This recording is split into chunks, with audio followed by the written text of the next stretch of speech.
नमस्कार दोस्तों, जैसा कि आपको पता होगा कि बिहार बोर्ड मैट्रिक का जो है रिजल्ट आ चुका है। मैट्रिक का रिजल्ट आने के बाद बहुत सारे बच्चे के मन में सवाल उठ रहा है कि हम जितना नंबर सोचे थे उस हिसाब से मेरा नंबर नहीं आया।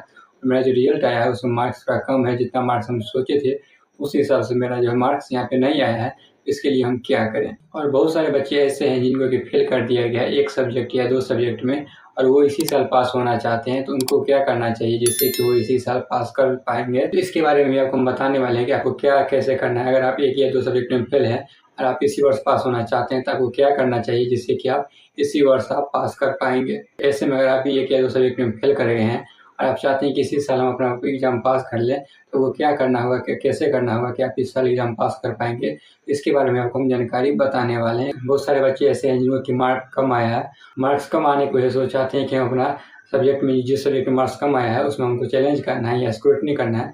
हम कैसे स्क्रूटनी या चैलेंज कर पाएंगे, उसके बारे में हम आपको बताने वाले हैं।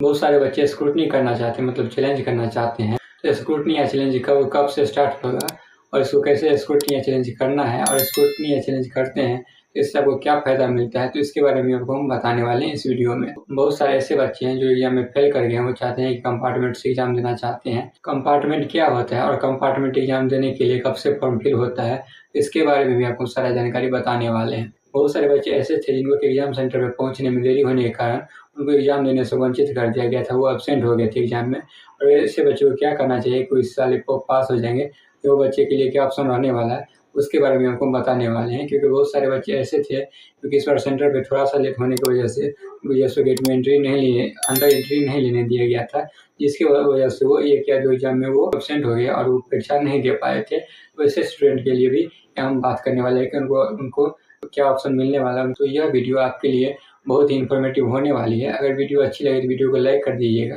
दोस्तों में शेयर कर दीजिएगा, और चैनल पे पहली बार आए हैं तो चैनल को सब्सक्राइब जरूर कर लीजिएगा ताकि ऐसा ही अपडेट आपको मिलता रहे। सबसे पहला चीज़ कि वैसे बच्चे के बारे में हम बात करेंगे जिनको लगता है कि जो मार्क्स उनको मिला है वो मार्क्स उनको कम लगता है, और वो चाहते हैं कि जो मेरा मार्क्स है इससे ज़्यादा आने की संभावना थी, लेकिन जो मार्क्स जितना वो चाहते थे उस हिसाब से मार्क्स नहीं आ पाया है, अपने मार्क्स से असंतुष्ट है, तो वो इसके लिए जो है चैलेंज या स्क्रूटनी कर सकते हैं, जिससे कि आपका जो है मार्क्स बढ़ने की यहाँ पे संभावना बढ़ जाती है।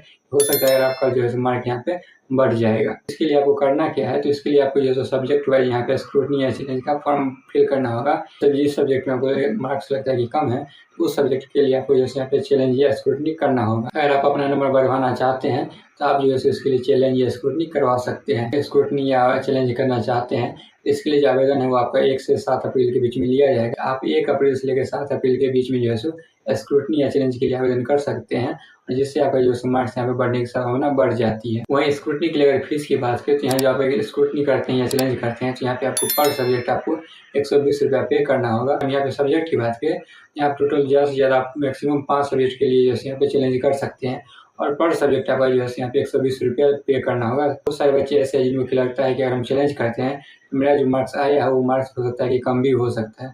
ऐसा नहीं है, आप अगर स्क्रूटनी या चैलेंज करते हैं तो आपका मार्क्स कमता नहीं है, बल्कि यहाँ पे आपका मार्क्स जो है बढ़ने की संभावना बढ़ जाती है। किसी किसी केस में ऐसा होता है कि यहाँ पे स्क्रूटनी करने के बाद भी हो सकता है आपका मार्क्स नहीं भी बढ़ सकता है, आपका जो मार्क्स है वही मार्क्स रह जाएगा।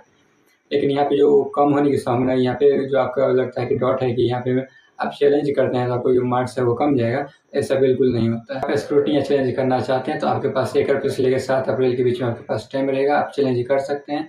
पर सब्जेक्ट आपको 120 रुपया पे करना होगा, और मैक्सिमम आप 5 सब्जेक्ट के लिए चैलेंज कर सकते हैं। अगर कोई बच्चा 1 या 2 सब्जेक्ट में फेल है तो उसको क्या करना चाहिए, तो देखिए अगर कोई बच्चा 1 या 2 सब्जेक्ट में फेल है तो उसके पास 2 ऑप्शन है। पहला कि ये कि आप स्क्रूटनी का या चैलेंज का फॉर्म फिल कर दीजिए। उसका दूसरा ऑप्शन ये है कि आप जो है सो कंपार्टमेंट एग्जाम का भी फॉर्म भर सकते हैं। अगर आप स्क्रूटनी का फॉर्म भरते हैं और हो सकता है कि आपका नंबर बढ़ जाए तो यहाँ पे आप पास हो सकते हैं। और दूसरा ऑप्शन अगर आपको मान लीजिए पहला कि अगर आपका स्क्रूटनी या चैलेंज करते हैं लेकिन फिर भी आपका नंबर नहीं बढ़ता है, तो आप वहीं पे साथ साथ सेकंड ऑप्शन है आपके पास कि आप अपार्टमेंट एग्जाम का जो है फॉर्म फिल कर सकते हैं, क्योंकि इसका भी डेट आपको 1 अप्रैल से लेकर 7 अप्रैल के बीच में फॉर्म इसके लिए फिल होगा। तो आप दोनों फॉर्म जो है यहाँ पे फिल कर सकते हैं। अब अगर स्क्रूटनी से आपका मार्क्स बढ़ जाता है तो आप यहाँ पे पास हो जाएंगे। अगर आप नहीं बढ़ता है मार्क्स तो आपके पास दूसरा ऑप्शन है कि आप कंपार्टमेंटल का एग्जाम आप यहाँ पे दे सकते हैं। इसका जो एग्जाम 1 महीने बाद कंपार्टमेंट का एग्जाम हो जाता है, और एग्जाम होने के बाद 10 से 15 दिन के बीच में जो इसका रिजल्ट आ जाता है। तो आप जो है यहाँ पे इस बार एग्जाम दे कंपार्टमेंट का फॉर्म फिल करके एग्जाम दे के आप इसी साल पास हो सकते हैं। लेकिन एक बात का ध्यान रखना होगा कि कंपार्टमेंट का एग्जाम का फॉर्म वही स्टूडेंट भर सकते हैं जो 1 या 2 सब्जेक्ट में फेल होंगे। वही लोग के पास ऑप्शन है वो कंपार्टमेंट एग्जाम का जो है फॉर्म फिल कर पाएंगे। अगर आप 2 सब्जेक्ट से ज़्यादा में फेल हैं तो आपको जैसे इम्प्रूवमेंट एग्जाम फिर देना पड़ेगा। इम्प्रूवमेंट एग्जाम का मतलब ये है कि जो बच्चे 2027 में 10वीं का एग्जाम देंगे उन्हीं के साथ आपको जो है सो एग्जाम देना पड़ेगा 10 माह का। आप कंपार्टमेंट का एग्जाम नहीं दे पाएंगे। मतलब आप नेक्स्ट ईयर 2027 में जो 10वीं का एग्जाम होगा वो 10वीं के एग्जाम जो होगा 2027 में उसी के साथ आप जो है एग्जाम दे पाएंगे। वहीं अगर आप 2 ही सब्जेक्ट में फेल हैं 1 या 2 सब्जेक्ट में तो आपके पास ऑप्शन है कंपार्टमेंट का एग्जाम का फॉर्म फिल कर सकते हैं। तो स्क्रूटनी या चैलेंज के बारे में बता दिया है कि स्क्रूटनी और चैलेंज दोनों ऐसे सेम ही होता है। अगर आप स्क्रूटनी या चैलेंज का फॉर्म फिल करते हैं तो आपको जो है यहाँ पे मार्क्स बढ़ने की नंबर ज़्यादा रहती है, लेकिन बहुत ही कम केस में आपको जो है यहाँ पे नंबर नहीं भी बढ़ सकता है। अगर नंबर नहीं बढ़ता है तो जो नंबर आया है वो मार्क्स आपका कम भी नहीं होता है। जितना मार्क्स है वो मार्क्स उतना रहता ही है। बहुत सारे बच्चे जो है उनको ग्रेस मार्क्स देकर पास कर दिया गया है। तो उनको लगता है कि ये ग्रेस मार्क्स से उनको बाद में कोई दिक्कत होगा। तो देखिए ग्रेस मार्क्स से जो भी बच्चे पास हुए हैं उनको कोई बाद में किसी प्रकार कोई दिक्कत नहीं होने वाला है। कि बहुत सारे बच्चे ऐसे हैं जिनको ग्रेस मार्क्स देकर फर्स्ट डिवीजन किया गया है और कुछ बच्चे को जो है यहाँ पे ग्रेस मार्क्स देकर सेकंड डिवीजन कर दिया जाता है।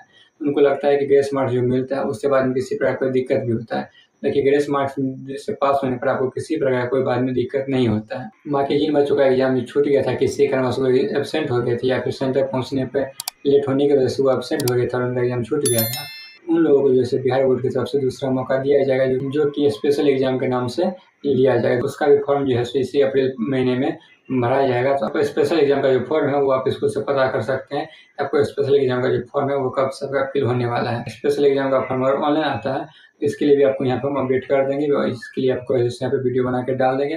साथ ही अगर आपको स्क्रूटनी या चैलेंज करने में किसी प्रकार का कोई दिक्कत होता है तो स्क्रूटनी या चैलेंज कैसे किया जाता है तो उसके लिए हम आपको यहाँ पे वीडियो अपलोड कर देंगे। तो आप यहाँ पे आप वीडियो देख सकते हैं कैसे खुद से आप स्क्रूटनी या चैलेंज कर सकते हैं। अगर वीडियो अच्छा लगे तो वीडियो को लाइक शेयर जरूर कर दीजिएगा और चैनल पर पहली बार आए हैं और सब्सक्राइब अभी तक नहीं किए हैं तो चैनल को सब्सक्राइब जरूर कर लीजिएगा ताकि ऐसा ही अपडेट्स आपको मिलता है।